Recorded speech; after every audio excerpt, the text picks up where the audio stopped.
Hello, and you're very welcome, everyone, to the week that really was for this week, ending the 28th of July, 2023. It's Thursday evening, the 27th, when we're recording this. It's about 8:15. Sarah joins me, as ever, from Dublin. You've had an eventful day, Sarah. You spent most of it in a hospital.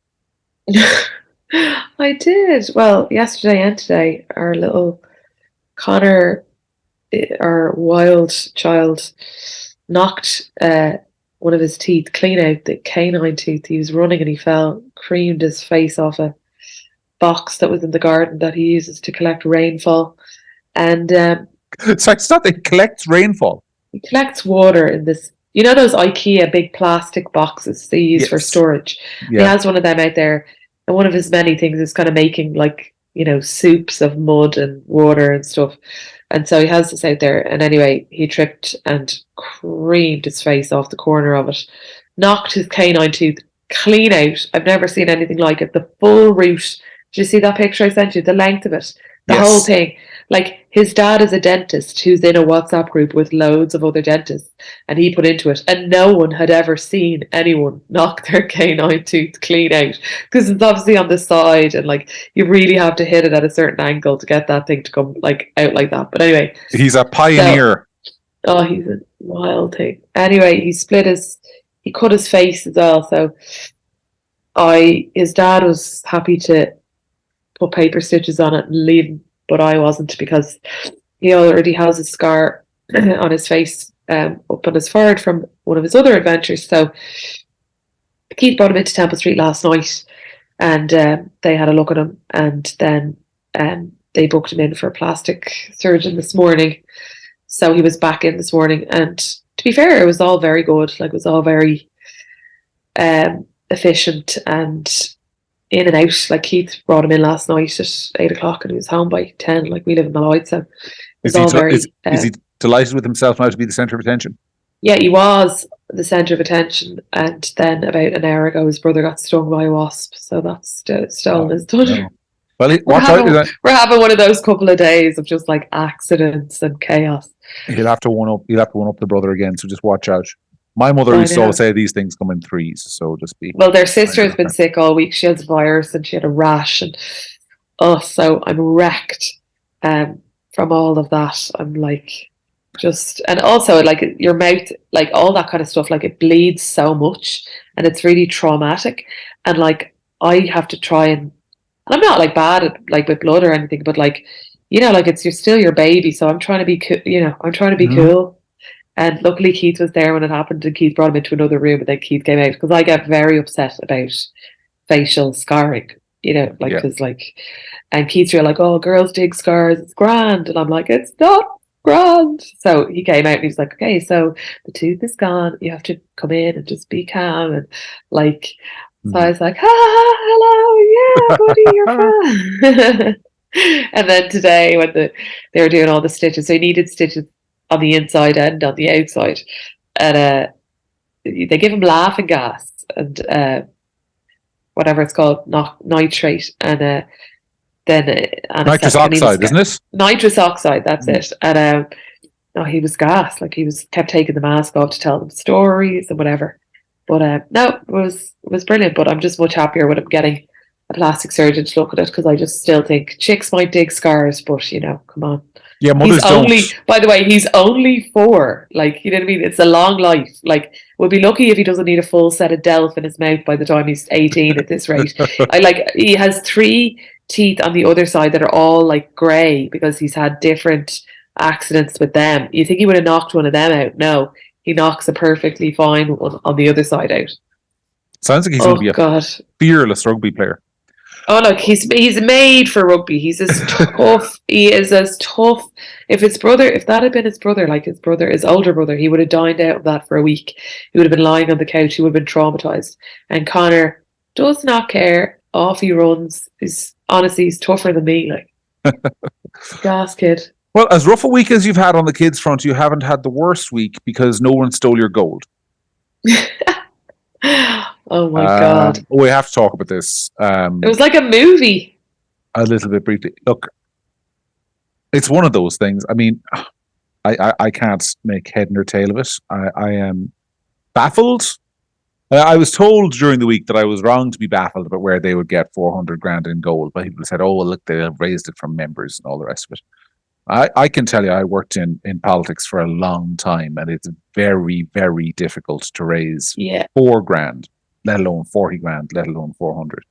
And I am not on this show going to cast aspersions or anything, but I think there is a legitimate question to be asked about how, in the first place, you accumulate that much financing for a party that 4,700 votes nationwide at the last election. But aside from all that, the drama of it.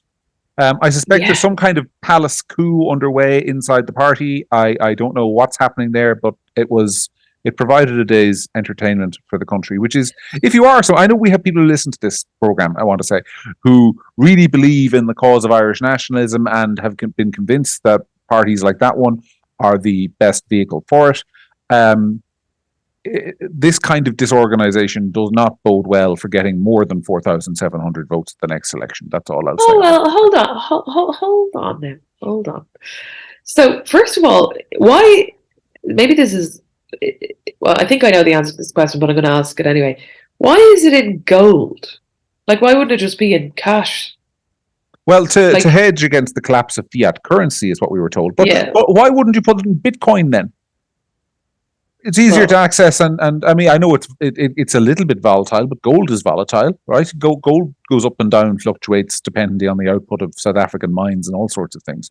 Bitcoin over the last 5-10 years has been it's been the sort of non-fiat currency of choice. And also, I mean, you might think there's a collapse of fiat currency coming, but it ain't coming for a long while.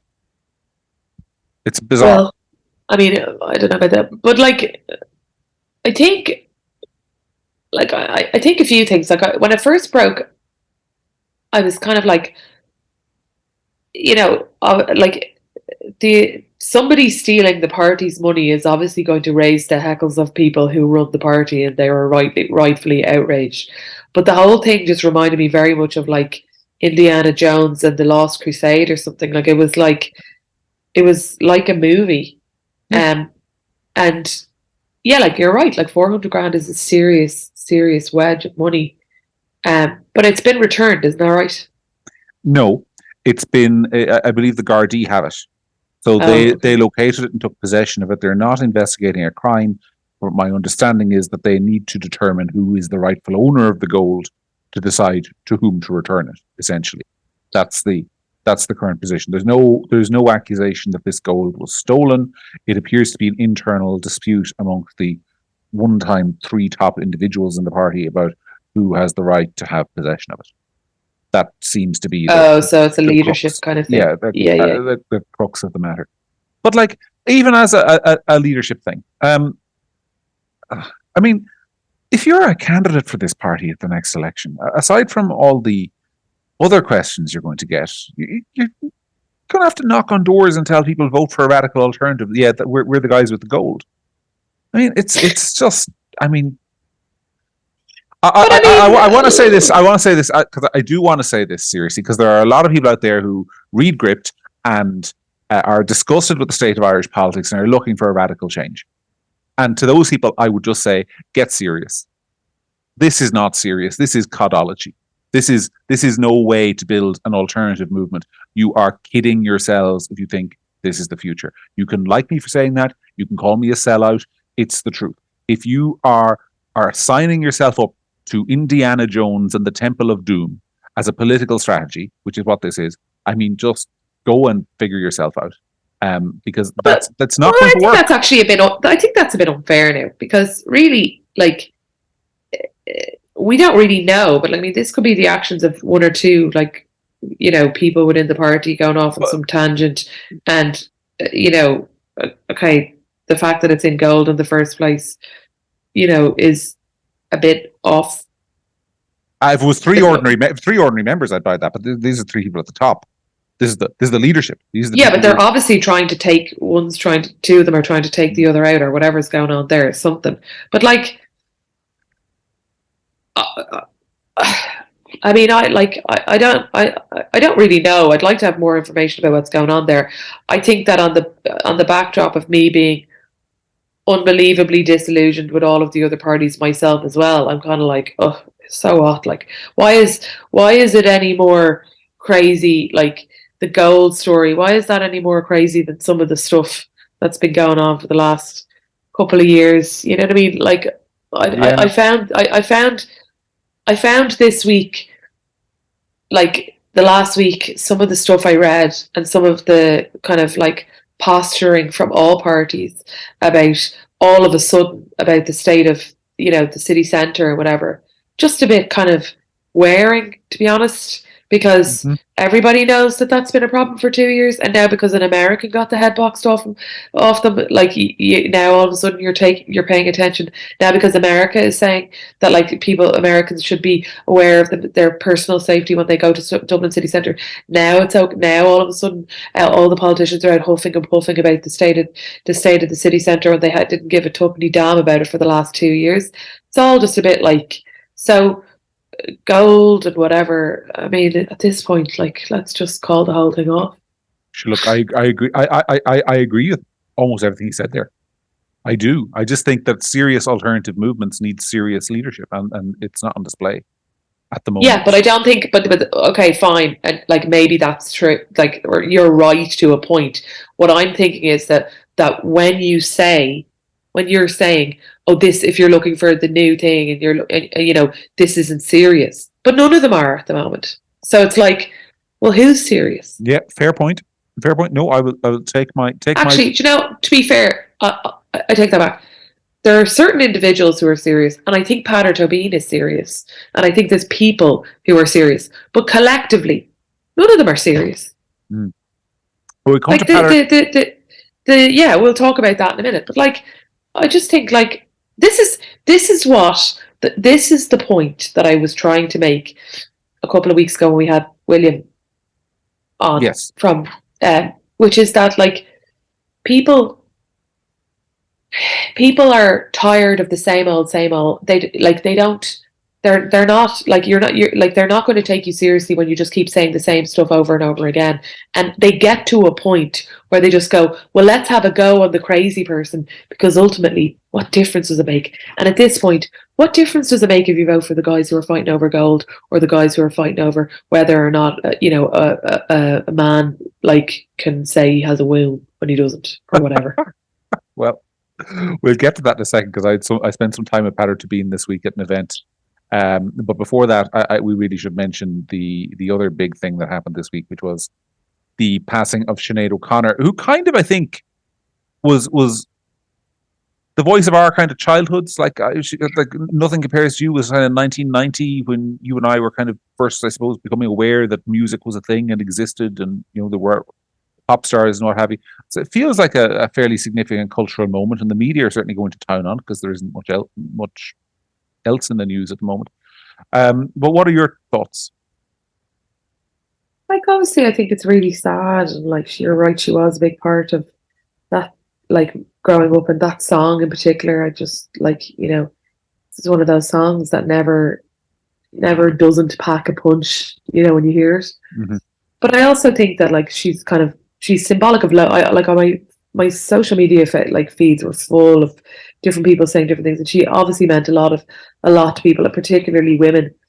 And one of the things I was struck by is particularly in the last couple of years, like her son died by suicide about 18 months ago, and as a parent myself, I think that's I don't want to imagine too hard, but like unsurvivable. Mm-hmm. But I think that she's also a demonstration of how, ultimately, like we are constantly people talking about mental health this and mental health that, and people's mental health. But she's a good example of how like mental health issues, like and really like bad mental health issues, it's not packaged up in a nice palette, easy to digest box when it's put in front of you. It can be ugly, and it can be like very difficult to deal with and face. And she was like, I saw her on she was on Dr. Phil, and she did these different interviews, and like she was obviously a very, very troubled woman, but putting up things on the internet and like talking about mental health, like it's not, I just think like people talk a good game about mental health, but they don't really know how to deal with it when it's right in front of them. And I think for the last couple of years, she's been, put on TV and shown a lot when she maybe shouldn't have been. And there was a kind of a it's like a voyeurism to that kind of thing. And ultimately, like, I still think that we're a long way to go on really now having a maturity and an understanding about how to deal with that kind of mental health struggle when it's presented to us. Because I don't think that she's done a service in that way. I keep coming back to the video for Nothing Compares to You. That's what I've been thinking about when I think about Sinead O'Connor over the last day or two. And that video is famous because it's a close-up shot of her face as she's singing the song. And halfway through the song, she starts crying. Yeah. And the video, if you think about it, is the appeal of the video, why it's so powerful, is that you're looking straight into the eyes of somebody who's suffering. That's what makes the song so impactful. There's this person is tortured by loss or tortured by whatever's going on in their head. And I kind of feel that sums up her entire life. And particularly the way the public interacted with her, that the media very much made her illness, and I'm not using the word illness in a derogatory sense, because there are lots of people who suffer as she did, but they made her illness kind of the focal point of her as a person. And I imagine that for somebody like that, I mean, people who don't get into show business unless they kind of like the spotlight. That's, very shy people rarely become musicians or stage actors. It tends to be people who, on some level, like the acclaim and like the popularity and all the rest of it. And I imagine it must be very difficult to recover from a mental health problem when the media is always there telling you to come on and talk about your mental health problem and make your kind of your struggles a story for people to look upon as if you're a suffering person. I think back to, there's so many things that happened that we've forgotten. Like, do you remember when she was a priest? She was ordained a priest in 1999. And took a new name, and then there were all these things. And I kind of feel like her whole life was kind of made into what's that very good movie where the lad is stuck in the TV show? Truman Show. The Truman Show, yeah. I think there's an element of that with Sinead O'Connor's kind of struggles, and they were all laid out for us. And I think it must be very hard to recover from that when you have a tendency or the option always to talk about it. That's what I think. Maybe that's not a fully coherent thought, but I think there's some truth to it. Yeah, it just, like, ultimately, everything I ever saw, particularly in the last kind of 10 years, just the word was suffering. Mm-hmm. There was a huge amount of suffering there, and hopefully she's at peace. Like, it's really sad, and it's sad for her family, but I don't know. I think when her son died, I thought, if you're already suffering, how do you even survive that? Well, I remember she posted a tweet in the week afterwards, and that no one should hold it against her or anyone else, because the pain she was suffering was obviously immense. But I remember her posting a tweet basically saying, I feel like I want to go and join him. And I remember there was kind of thing. Do you remember everyone on Twitter kind of going, "Oh no, Sinead, hang on," and I think the Gardaí were called and all that sort of stuff. So she clearly had those thoughts. We've no idea, obviously, how she died, but there was clearly an immense amount of mental anguish and suffering there that any parent, I think, as you just said, would understand. So it's very sad. Yeah. It's very sad.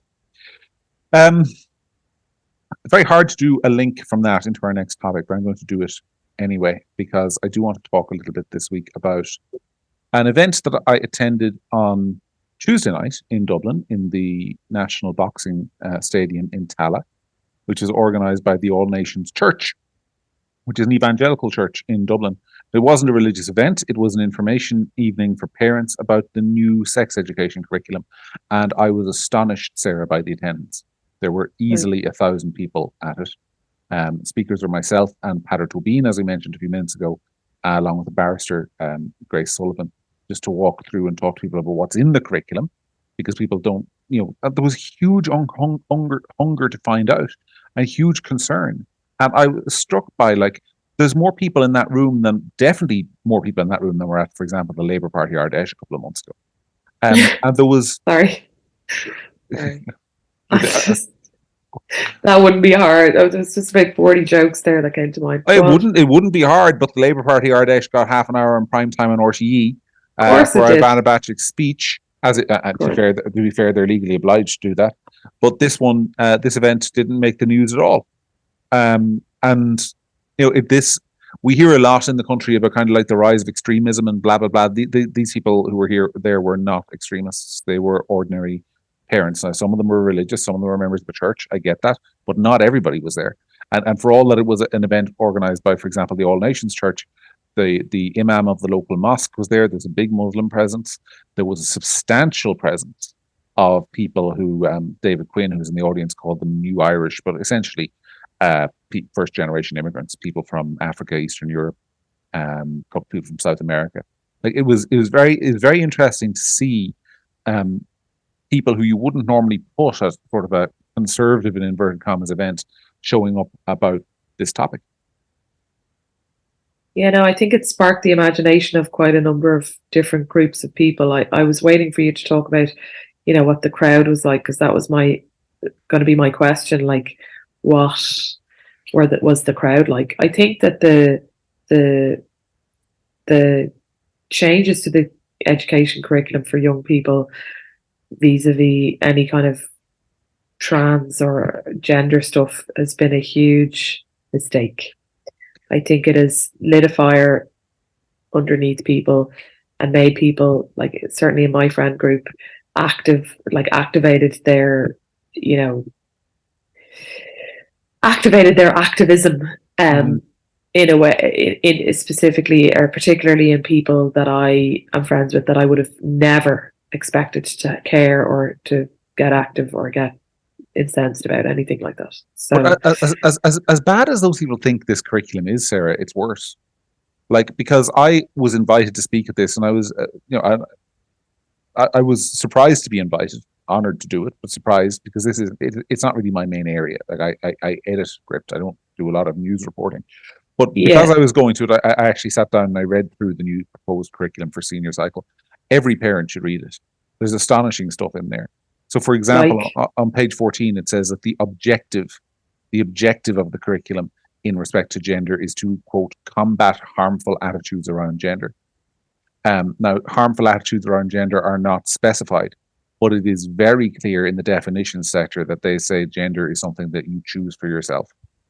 So they're basically, the objective of the education curriculum is to teach kids that it's harmful to think that being a man and a woman is biological. And that the correct way to think is that it's something that you choose. Like it's one of the most radical shifts I think that's ever been proposed in education, and it's right there. It's in the curriculum. I'm not lying about it. You can find it on the NCAA website.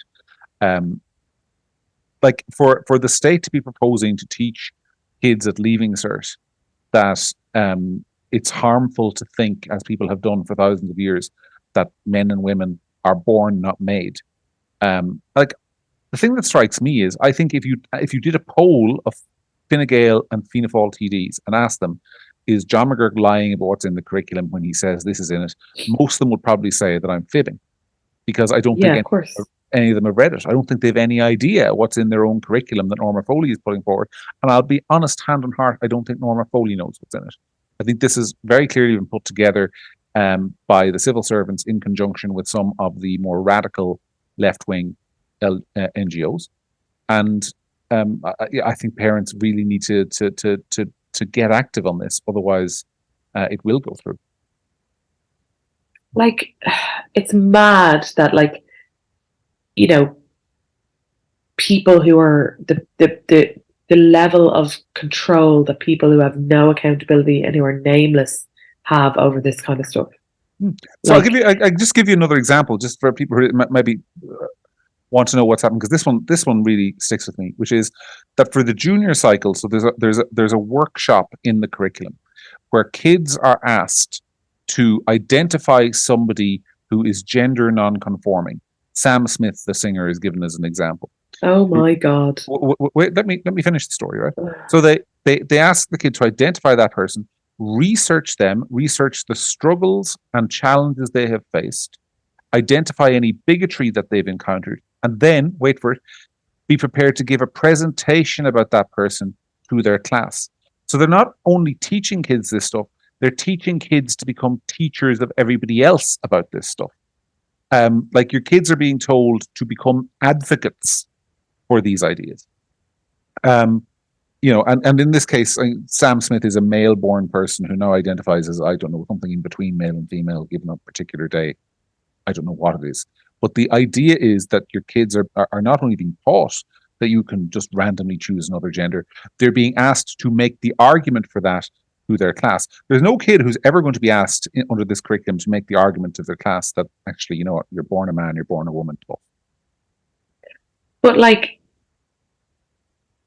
so I'm not particularly prudish at all, but I watched a couple of videos a couple of weeks ago of some of Sam Smith's concerts because I knew a couple of his songs and wasn't really aware, and then there was this big change, and then Sam Smith became, trans or whatever.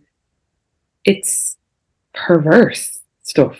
Like, it's really, really, really sexually overt. And I was kind of stunned. And the idea that kids would be, exposed to this kind of stuff, like, is... Yeah, this is for junior cycle, by the way. So this is kind of like 12 to 15. But like, I mean, it's just, I don't know. Like, again, I don't care about what Sam, and this is where I think the point I'm making is that I think that they've gone kind of like made a mistake, is that I don't care about Sam Smith or what Sam Smith does, but I don't want my 12 or 14-year-old their head to be filled with nonsense. And Sam Smith and like, the like writhing around on stage with nipple clamps and oh god, like it's so like kind of S&M themed, kind of like, it's not for kids. If you want to go to Sam Smith and you're an adult, like, I don't get it, but fill your boots, whatever. But the idea that this kind of stuff and that you're a bigot and that you're, whatever, if you question or ask questions about why your kid would be exposed to this, I mean, this is the thing that's galvanizing people about their kids, because deep down they're like, or not deep down, very much at the surface level, they can feel in their gut that this is not for kids, that kids shouldn't be exposed to this stuff. Well, that's hardwired into us, isn't it? Been hardwired into us over generations and our natural evolution. Pastor Jonah Hearn, he put it in a sentence. I was speaking at the event, but he was much better than I was, and he said, I mean, he has that preacher's ability to speak plainly and just say things as they are. And he said, frankly, I am suspicious of anybody who wants to talk to kids about sex. Yeah, and you should be. You should be. I mean, I get. I mean, obviously there are. No one's objecting to biology classes here. No one's objecting to like the square peg goes in the round hole. That's you and I learned that in biology classes. But like the stuff that we're talking about here is miles beyond that. Miles beyond it. But like, I can remember, like, for example, being a kid and how do I say this without like? So I have two siblings, one brother, one sister, and there was someone my parents' age who took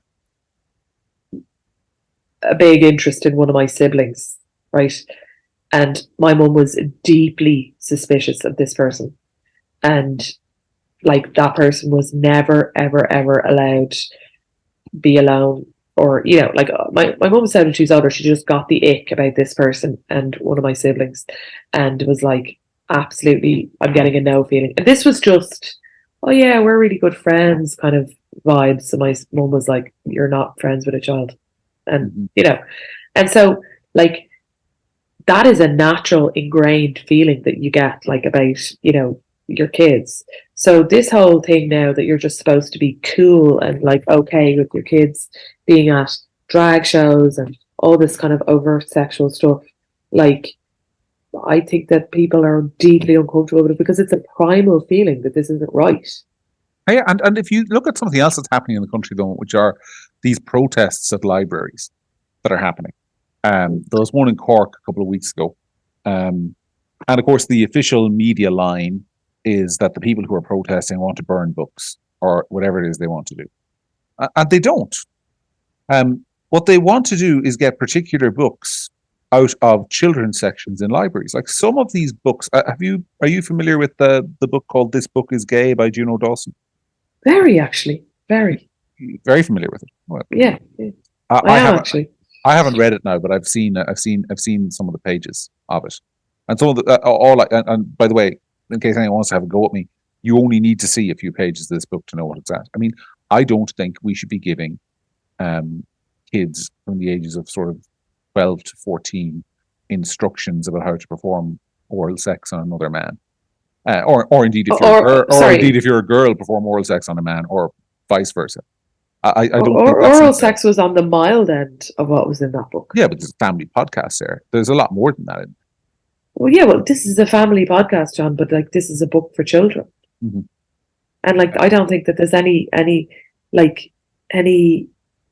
anything wrong with a parent having an issue with their child being taught about like the most hardcore porn, basically. Yeah, like that book has got descriptions that are descriptions of acts and themes that I did not hear about or know existed until I was well into my 20s. Yeah, and even then, I thought they were urban legends that no one actually did. Yeah, urban legends, Fringe of the Fringe stuff. I mean, and let's be frank, of the entire adult population, the number of people who actually engage in some of these activities is a fraction of a fraction. Yeah, and but that kind of stuff is being taught to kids as kind of normal, something you need to know about at that age. I mean, no kid needs to know about fisting at that age. They don't, because it's just not relevant. It's the functional equivalent of formalizing what's already happening, which is the kids are increasingly getting their sex ed from Pornhub. But it's also like my argument about porn and like young boys watching porn, and I'm just talking about straight, average, inverted commas, normal porn, was that my argument against that always was that it young boys being prematurely exposed to that was that it gave them a sense that certain things it normalized certain things that, a lot of people weren't doing. And it did put young girls under pressure to feel like they had to do things because that was what you did when it wasn't true. And so when you start to introduce some of these acts into a child's book, well, what's that going to do? Yeah. Like, surely that's just an absolute, like, exaggerated form of that. If you're getting a book in school or in the library that's telling you about all these acts, well, of course you think that that's normal. And some of them aren't. Yeah, and I would challenge any radio presenter, for example, who's talking about these protests at libraries and saying, oh, they're terrible and these books are being banned. If these books are suitable for kids, then read one of them on the air. Yeah, read it. Like, because I guarantee you the Broadcasting Authority of Ireland would not allow anyone on News Talk or Today FM or RTE to read some of these books on the airwaves. And yet we're told that they're okay to be in kids sections in libraries. Because people are terrified to stand up and say this isn't right in case somebody calls them transphobic or something. Because that's all that matters anymore, is that like you're not the following. You're not right wing, you're not homophobic, you're not transphobic, you're not a misogynist. And if you're any of those things, well then you're excommunicated from society. But what it all comes down to is if you disagree with us, you're a bad person. Yeah. And you don't want to be a bad person, so say nothing. That's what it all comes down to. But people are starting to care less and less, myself included. Well, I hope it hurries up because these things do need to be like debated and discussed. And there might well be somebody out there who says, I'm gonna try and formulate an argument here, but like they might say, well, kids are being exposed to this stuff in porn anyway, therefore it's important to talk it through with them in a sort of respectful way, in a safe space, blah, blah, blah. Maybe that argument's out there, maybe it needs to be responded to. I think it's nonsense myself, because I think that kind of stuff is a job for parents who know their kids and can relate to them in a more trusting way than some stranger on the pages of a book. But it's perfectly fine to debate this stuff and have a conversation. And if you're a parent who's concerned that this is in your library or the education curriculum is going the wrong way, it is time to speak up rather than being cowed. Yeah. That's what I think. Anyway, 2 other topics. What were our other topics, Sarah, that we were going to talk about? I wanted to talk about a bit about the Guardian writing this article saying that the Gulf Stream was collapsing when it turns out that that's not actually what was true at all. Tell us. So the Guardian had this article during the week. Like, this is just in the backdrop of like the sheer level of anxiety that the average person, myself included, in fairness, would get about the absolute obsession with the weather. And how do you get anxious about the weather? I never in my life did I. And literally this specific Guardian article, it was posted all over Twitter and whatever. So I saw it. And the headline was Gulf Stream could collapse as early as 2025, study suggests. Well, that sounds bad. And yeah, and it did. Like, I definitely started to just feel like, oh God, like, you know, like this is starting to like be a bit scary and whatever. So and the Gulf, next day, sorry, just for the benefit of listeners, am I right in thinking the Gulf Stream is the thing that takes warm water from the Caribbean and shunts it up towards Ireland and the UK and stops us having the same climate as Iceland? That's the basic gist of it? That's what the Gulf Stream is? The Gulf Stream is a huge current on the surface of the North Atlantic Ocean carrying about 150 SV of water. It comes from the tropics along the North American coast and heads up to Cape Cod towards Ireland.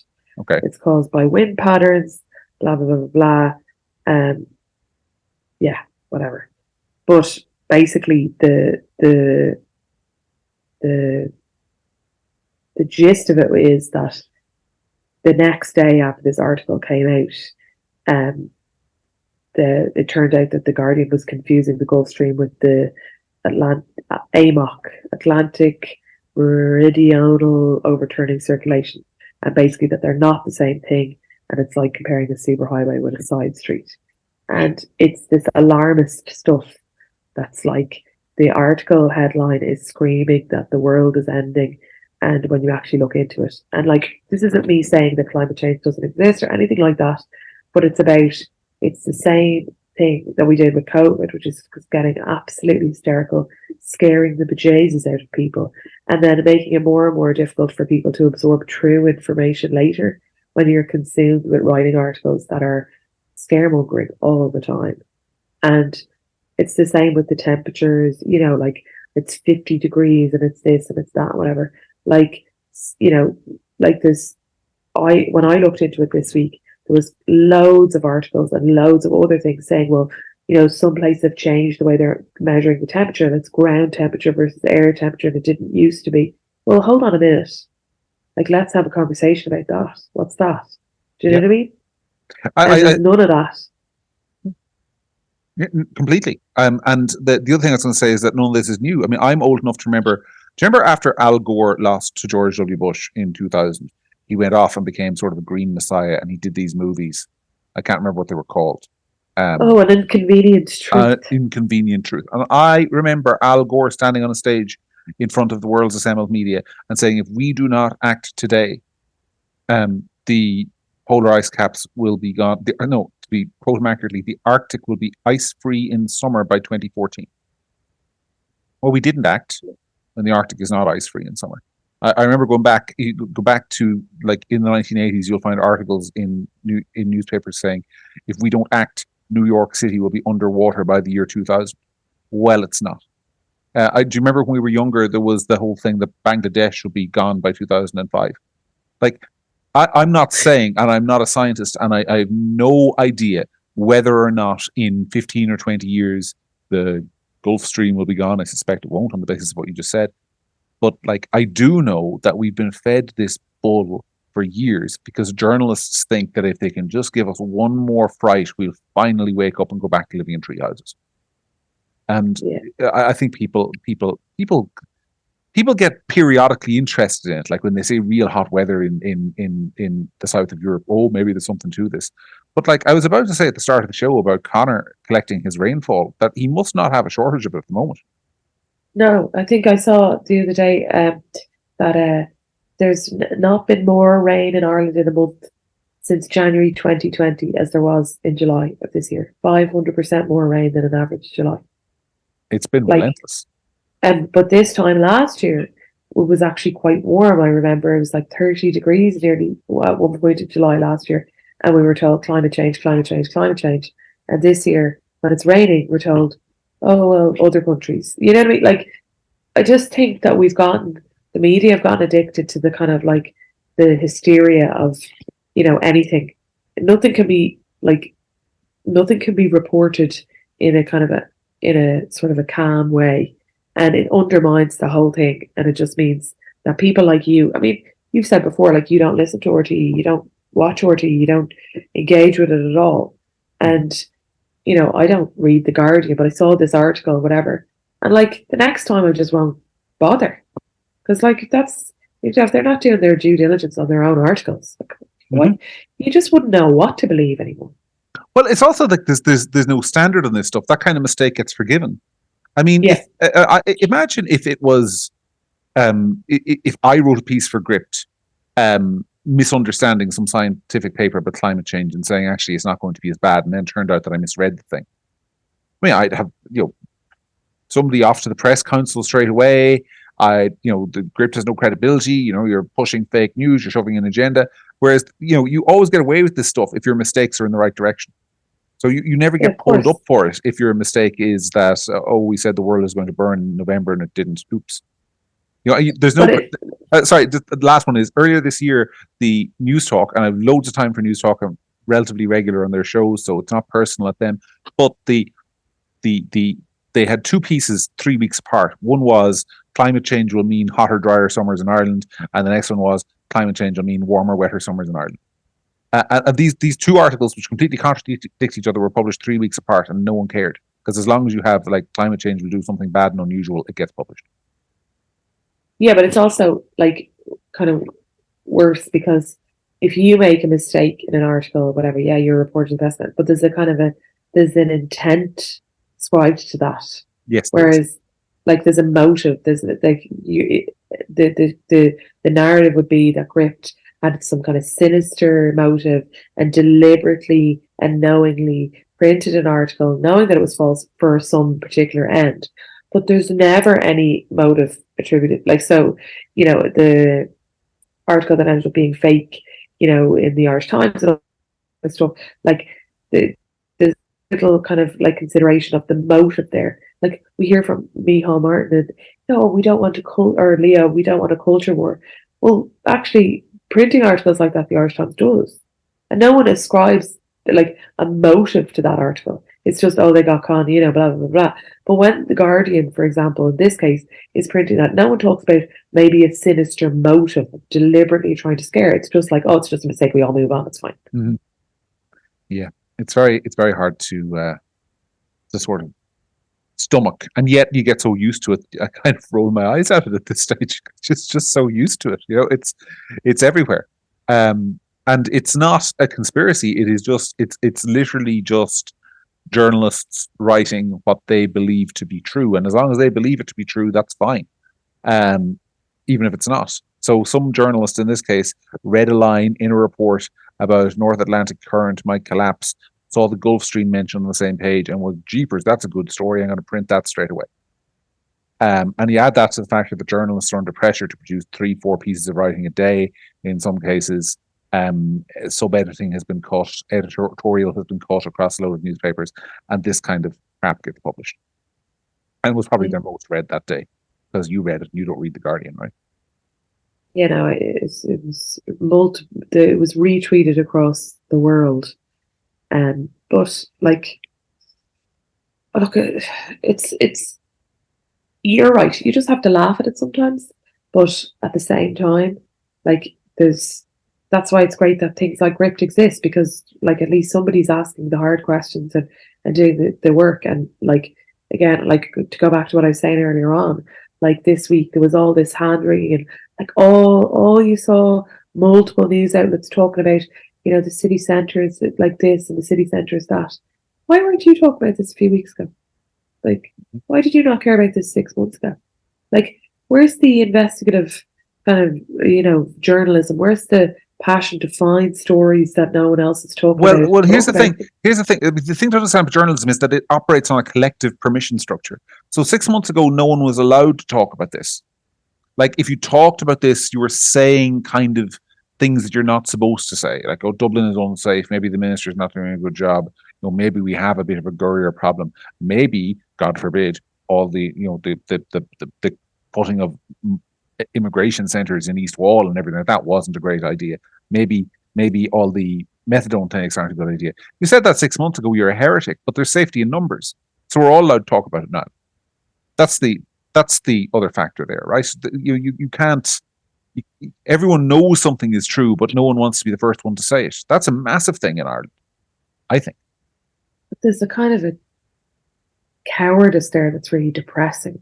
Like, ultimately, that like I'll only talk about things and I'll jump on every bandwagon I can, but I'll never go out on a limb and talk about it. And we used to have more politicians who did that. We whether you politically or ideologically agreed with them, we used to have more politicians who are willing to go out on a limb on an issue. If Tony Gregory was still around, he would have been talking about the state of the inner city years ago. Exactly. And neither you or I would have been big Tony Gregory fans, right? But no, he would have been. Yeah. And like now, it's just like listen, like I don't think that there's any one answer to the problem with town, and I think that there's needs more of this, needs more of that, needs more Gardaí, needs more loads of things. But like it's very difficult to stomach the narrative from the minister and from the government coming out and saying, oh well, there's a shortage of Gardaí or whatever. Because as I saw somebody tweeting about this the other day, and it's true, there was no shortage of Gardaí to be going through your shopping to make sure you had essential items and to be asking you for your address, that you hadn't breached your 2K limit rule when COVID was going on. So why is there now suddenly a shortage of Gardaí when people are getting their head boxed in every night of the week? Or just this evening, nonsense.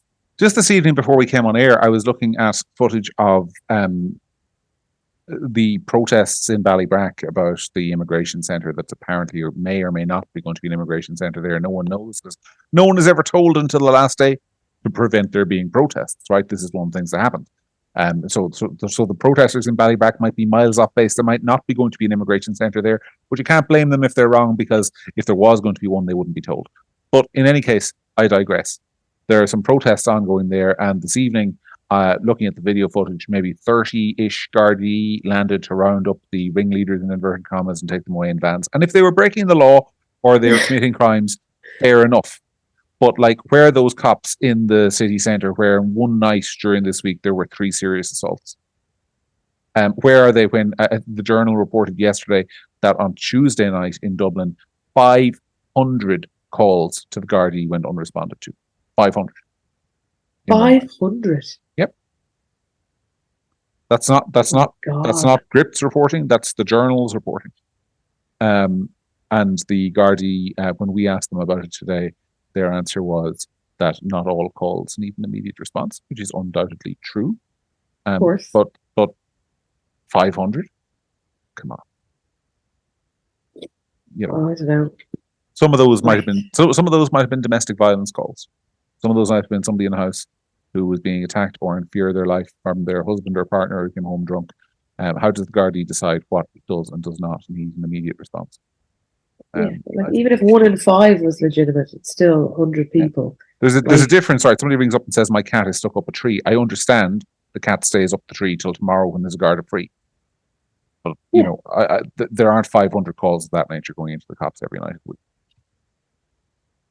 I don't know. Do you think that the government is, just kind of like slipping into the silly season now and hoping that this will all have died down, or do you think that the minister or anybody is actually going to be in any kind of bother about any of this stuff? I think that Fine Gael are still very invested in Helen McEntee, because they don't have that many young women who they can put forward as kind of like, representatives of young women within Fine Gael. She's been the poster girl for kind of like progressive feminism within the party. And I think to demote her because of the idiot media that we have would be spun in some circles as kind of like demoting the woman. I think that's a problem for them. I mean, they don't have. I mean, do you think I'm wrong there? No. I think that's so. So I think they will defend her to the last man, just as they defended Simon Harris, the last man before the last general election, when there was universal agreement. The Dáil voted no confidence in him as minister, and that has now all been forgotten. Because I think they're too invested in her persona as being a vote winner and too blind to notice that she's becoming a vote loser. And the opposition have been. I mean, I think the opposition are a tough place. Sinn Fein have an aversion that goes back 30, 40 years to calling for more Gardaí and better funding for Garda Síochána, and they've been particularly quiet on this.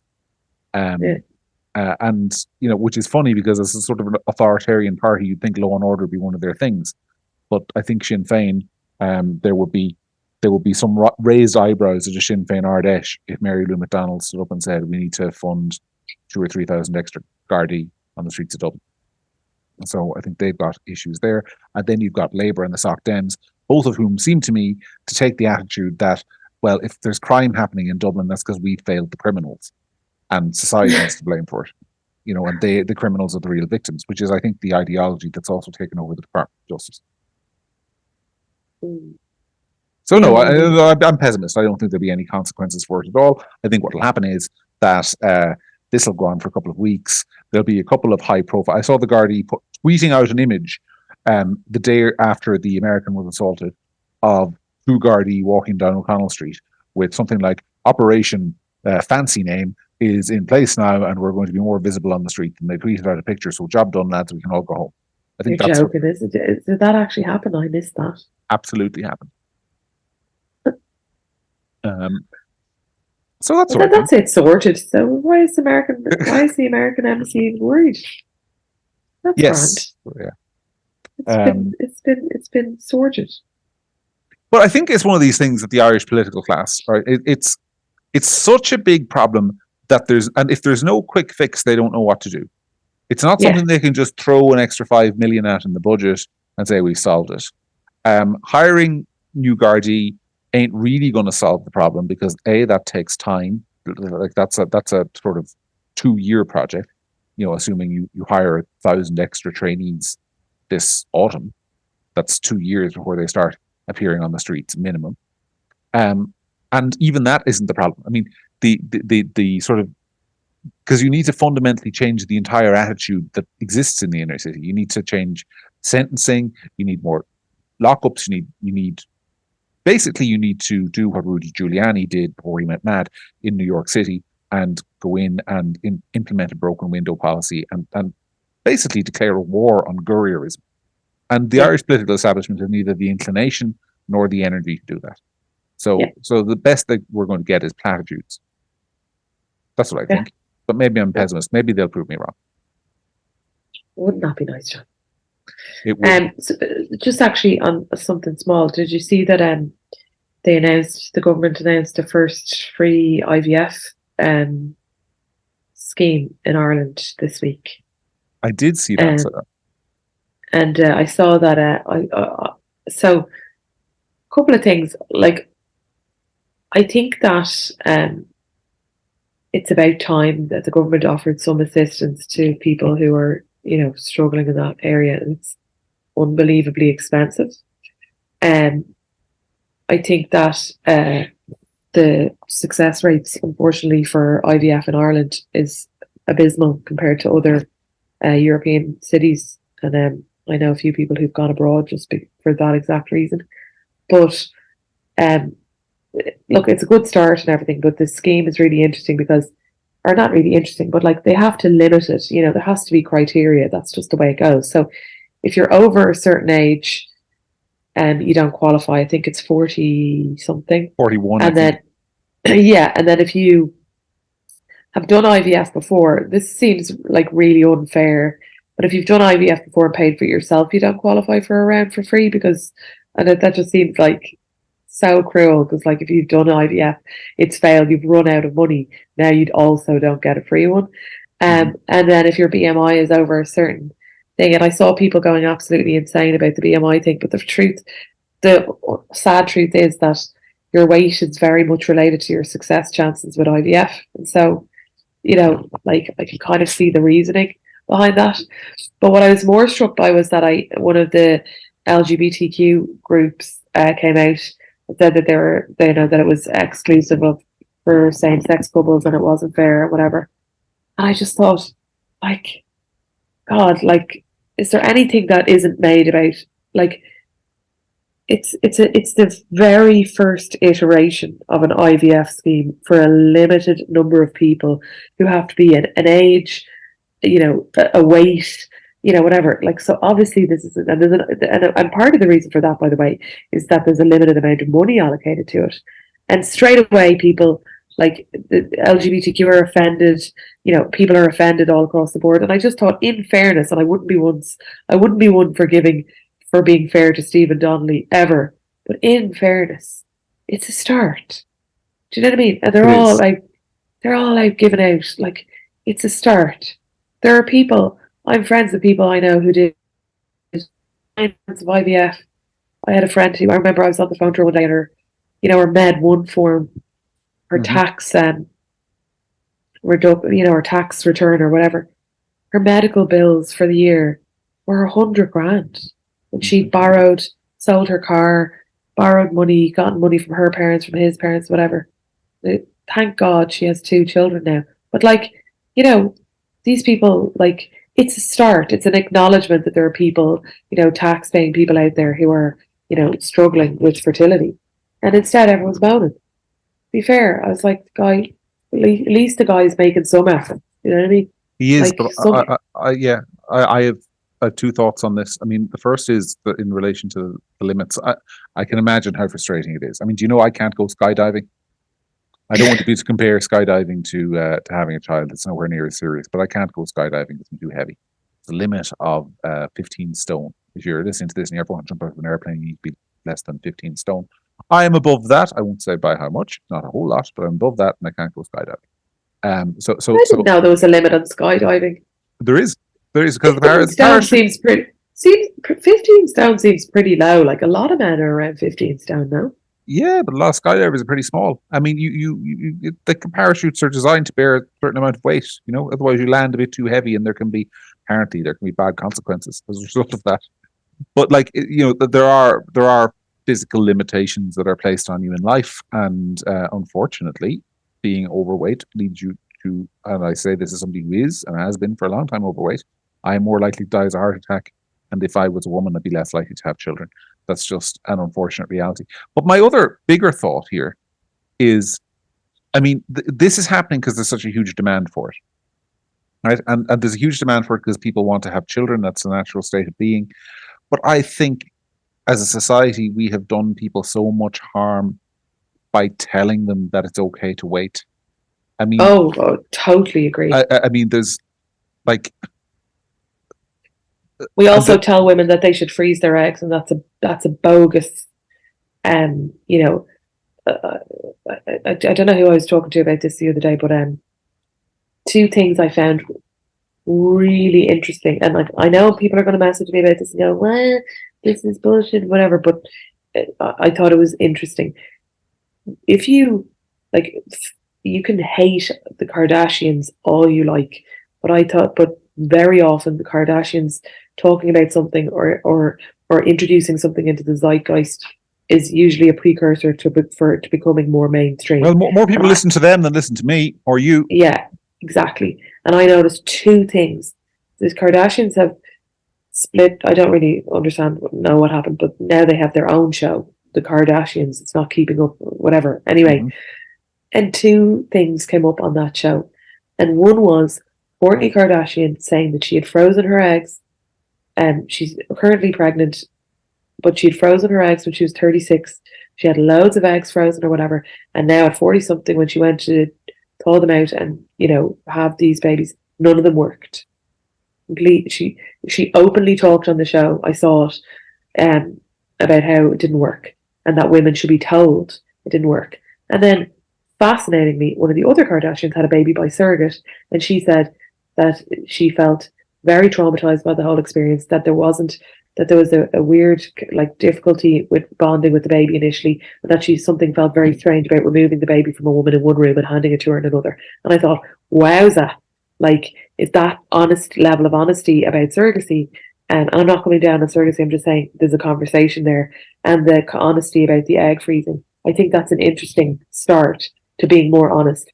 Like a couple of years ago, companies were considered to be really progressive if they were offering their young female workers, egg freezing through their employment benefit schemes, whatever they were. And it's bullshit. Like the rate of success for freezing your eggs is abysmal. And it's a lie that we tell women. And all you're ever talked about, we're inundated with people talking about unwanted pregnancies and this and that and the other. No one talks to you about your fertility when you're in your 20s, and they should. It's a massive disservice. I've met a lot of people, not a lot, but enough people over my lifetime who have experienced an unwanted pregnancy. And I mean, this is going to sound very pro-life and preachy now, and I'm not talking about abortion here at all. But I have never met anyone who's had a child and says, I wish I hadn't had the kid. Yeah. I mean, maybe if their child grows up to be an axe murderer or something, they might say that, right? But I've never met anyone who says, jeepers, I made a huge mistake by having that child. Never. Yeah. Everyone I've ever met who's had a child, when they weren't expecting to have a child, has said, well, wasn't expecting that. It made things a little bit complicated, but she is the light of my life.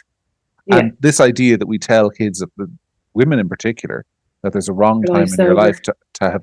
Yeah, but not only that your life's over, but even if you don't have an unwanted pregnancy and you're thinking about having kids, that there's a wrong time in your life to do it. Don't do it until you have a house. Don't do it until you have X, Y, and Z.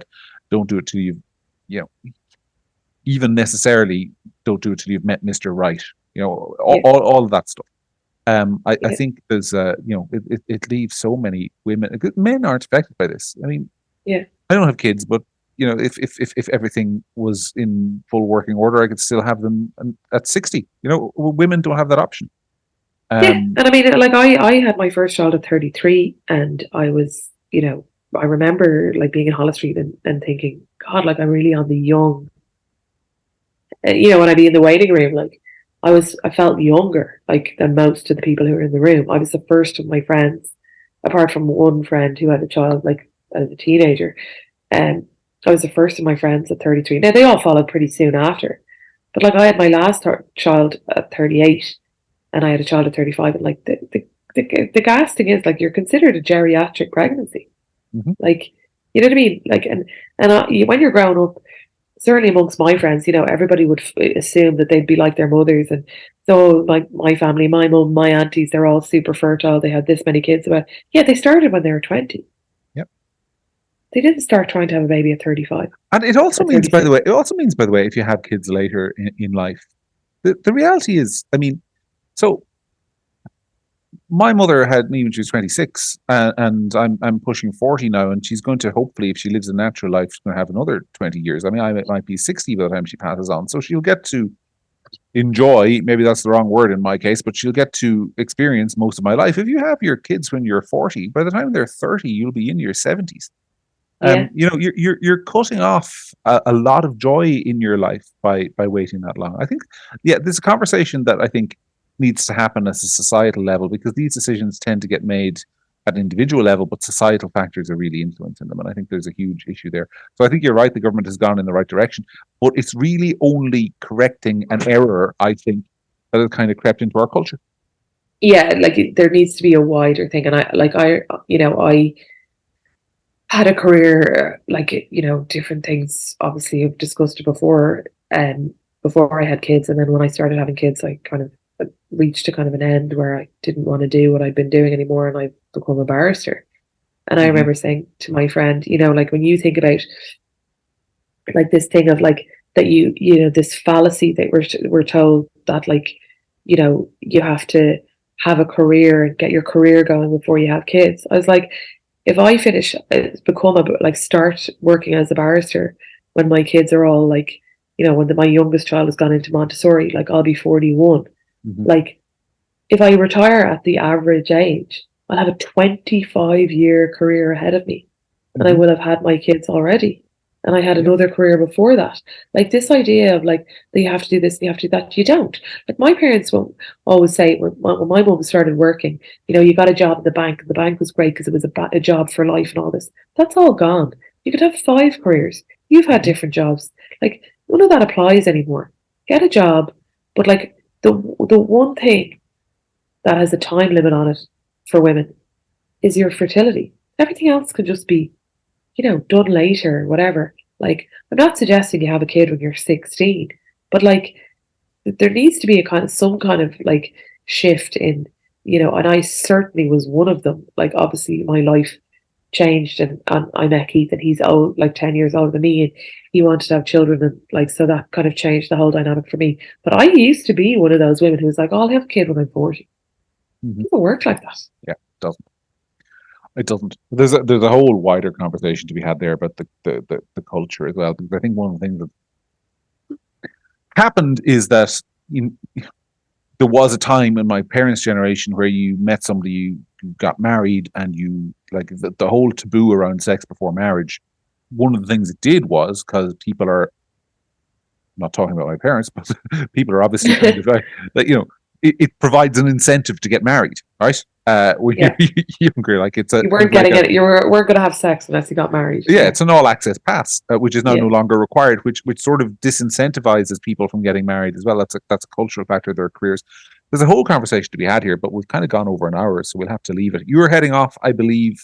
I won't say where unless you want to, but I think you're heading off for a couple of weeks, aren't you, on holidays? Yeah, Greece. You'd be cooked. No wonder you're anxious about the climate. I know, yeah. No, I have it because we go there. We've, my aunties live there, and we've been going to the same place my whole life. I actually have it on my phone. On my weather app, it's set to show me Dublin and this place in Crete. So it's, I've looked it up. Like it's 35. Do you know what I mean? It's not. You'll survive. Anyway, for the listeners, not anything different from the normal. For the listeners, Sarah may or may not be here for the next couple of weeks. So if you might join us to provide a Greek update at some stage, but if not, it'll be me plus guests. Although I'm actually off somewhere for the next week, but I might be able to manage doing this show. But I think we'll leave it there. It's been great chatting to you as ever, Sarah. Sorry, no guest this week. We may have, we definitely have replacements for Sarah if she's on holidays. So we will be back as ever next week and the week after that and the week after that until you're sick of us and stop listening. Thanks everyone for tuning in. From Sarah and from me, that was another edition of The Week That Really Was.